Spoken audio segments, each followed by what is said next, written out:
తెలుగు రాష్ట్రాల్లో 450కి పైగా రోబోటిక్ సర్జరీలు సక్సెస్ఫుల్ గా చేసిన ఘనత మణిపాల్ హాస్పిటల్దే. ఒక్కొక్కసారి యుగ పురుషుల చరిత్ర కూడా మనం నెమరు వేసుకోవాలి, గుర్తు చేసుకోవాలి, స్ఫూర్తిని తీసుకోవాల్సిన అవసరం ఉంది. ఒక పల్లెటూరులో నిమ్మకూరులో శ్రీమతి వెంకట్రావమ్మ లక్ష్మయ్య చౌదరి దంపతులకి 1923 మే 25న జన్మించిన యుగ పురుషుడు, కారణ జన్ముడు ఎన్టీఆర్ అని చెప్పి కూడా నేను మీకు తెలియజేస్తున్నా. ఆయన చరిత్ర చూసినప్పుడు మీరు ఎవరైనా సరే, నేను ఆయనతో కలిసి చాలాసార్లు మాట్లాడినప్పుడు అప్పుడప్పుడు కొంచెం ఆయన హిస్టరీ అంతా చెప్పేవారు నాకు. ఏ విధంగా ఆయన చరిత్రలో జరిగిన సంఘటనలన్నీ కూడా చదువు కోసం విజయవాడకు రావడం, విజయవాడ నుంచి ఆ రోజుట్లో మనం చూస్తే తెల్లవారితో నిద్రలేసి తల్లికి సహాయంగా పాలు ఉత్పత్తి చేస్తే అవి తీసుకుపోయి ఎక్కడివ్వాలో వాళ్ళందరికీ అమ్మి, తర్వాత గుంటూరుకి పోయి చదువుకొని వచ్చినటువంటి కష్టపడిన వ్యక్తి ఎన్టీ రామారావు గారు. ప్రతి ఒక్కరి జీవితాలు, ఏ జీవితం చూసుకున్నా మీరు గుర్తుపెట్టుకోవాల్సింది, చిన్నప్పుడు కష్టాల్లోనే పుడతాం, తర్వాత మన శక్తిని బట్టి, మన సామర్థ్యాన్ని బట్టి మన జీవితాన్ని మలుచుకునే పరిస్థితి వస్తుంది. 1945లో మద్రాసు రైలు ఎక్కాక ఎన్టీఆర్ జైత్ర యాత్ర ప్రారంభమైంది. ఆయన కూడా సినిమాల్లో మీరు చూశారు, నెలవారీగా జీతం కోసం సెటిల్ అయ్యాడు ఫస్ట్ టైం. అంటే ప్రతి ఒక్కరి జీవితాలు చూసినప్పుడు ఒక ఆశ్చర్యంగా ఉంటాయి. అలాంటి జీవితాన్ని ప్రారంభించి మళ్ళీ చూస్తే, ఆ రోజు మద్రాసు వచ్చిన తర్వాత ఎల్వి ప్రసాద్ గారు, నాగిరెడ్డి గారు, చక్రపాణి గారు మొదటిసారి సహకరించడం, సినిమాల్లో అవకాశం ఇవ్వడం.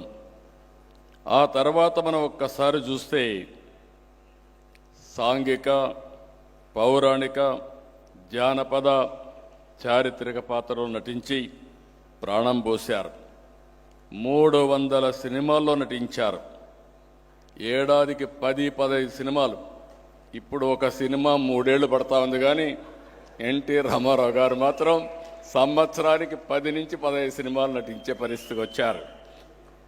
ఇంకొక పక్కన మీరు చూస్తే భారతదేశ చరిత్రలో ఎన్టీఆర్ల విభిన్న పాత్రలో పోషించినటువంటి ఒక నటుడు వేరే వాళ్ళు ఎవ్వరు దొరకరు, ఎవరు కనిపించరు.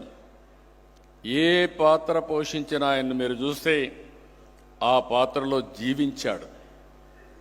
ఒక వెంకటేశ్వర స్వామి పాత్ర వేయాలన్నా, శ్రీకృష్ణుడు పాత్ర వేయాలన్నా ఆయన ఒక క్రమశిక్షణ, నాన్ వెజిటేరియన్ తినేవాడు కాదు. అదే సమయంలో ఇంట్లో కూడా మంచం మీద పడుకునేవాడు కాదు, చాప మీద పడుకునేవాడు. అంటే ఒక మనిషి ఏదైనా ఒకటి చేయాలంటే ఏ విధంగా ప్రాక్టీస్ చేస్తారనేది ఎన్టీ రామారావు గారు ఒక ఉదాహరణ. ఒక రాముడు, ఒక కృష్ణుడు, ఒక వెంకటేశ్వర స్వామి.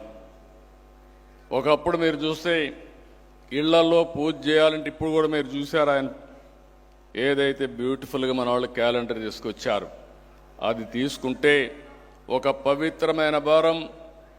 దేవుడు అనేవాడిని మనం చూడలేదు, కానీ ఎన్టీఆర్ రూపంలో దేవుళ్ళని చూస్తున్నామని చెప్పి కూడా నేను మీకు తెలియజేస్తున్నా. ఒక పక్క నేను చాలాసార్లు ఆయనతో డిస్కషన్ వచ్చింది. నేను అన్నాను, మీరు ఒక పక్కన శ్రీరాముడిగా యాక్ట్ చేస్తారు, ఇంకొక పక్కన రావణాసురుడిగా యాక్ట్ చేస్తారు, ఏ విధంగా సమర్థిస్తారని అడిగాను. ఒక పక్క శ్రీకృష్ణుడు చేస్తారు, ఇంకొక పక్క దుర్యోధనుడిగా చేస్తారు, ఏ విధంగా సమర్థిస్తారని చెప్పి అడిగాను. ఆయన అడిగితే ఒకే మాట చెప్పాడు, ఏ క్యారెక్టర్కి ఆ క్యారెక్టర్ డిఫరెంట్గా ఉంటుంది, ఇద్దరు వ్యక్తిత్వాలు కూడా డిఫరెంట్గా ఉంటాయి, విశిష్టమైన వ్యక్తిత్వాలని చెప్పి ఆ క్యారెక్టర్ని జస్టిఫై చేసిన ఏకైక నాయకుడు భారతదేశంలో ఎన్టీఆర్.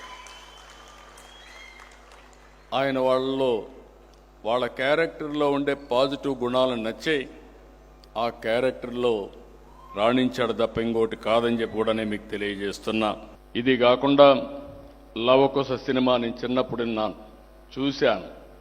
లవకుశ సినిమా వస్తే ఎక్కడో పల్లెటూరు నుంచి ఎడ్ల బండ్లు కట్టుకొచ్చి ఆ సినిమా చూశారంటే అది ఎన్టీఆర్ అని చెప్పి కూడా నేను మీకు తెలియజేస్తున్నా. ఇలాంటి ఒకటి రెండు కాదు, మన జీవితంలో చాలా చూశాం. ఎన్నో ప్రయోగాలు చేశాడు.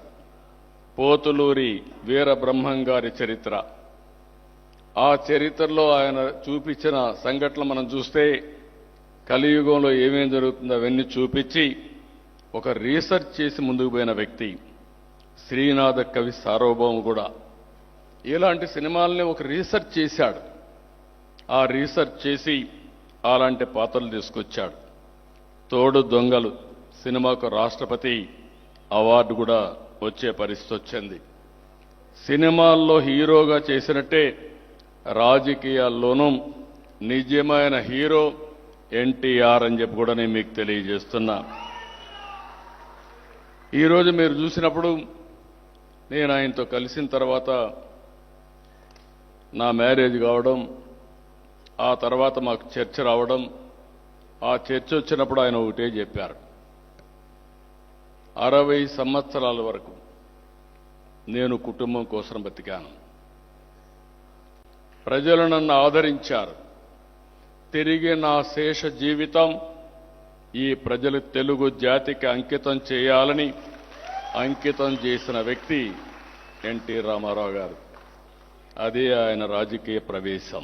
సుమన్ టీవీలో మీ పర్సనల్ అండ్ బిజినెస్ ప్రమోషన్స్ కోసం కింది నెంబర్కి కాంటాక్ట్ చేయండి.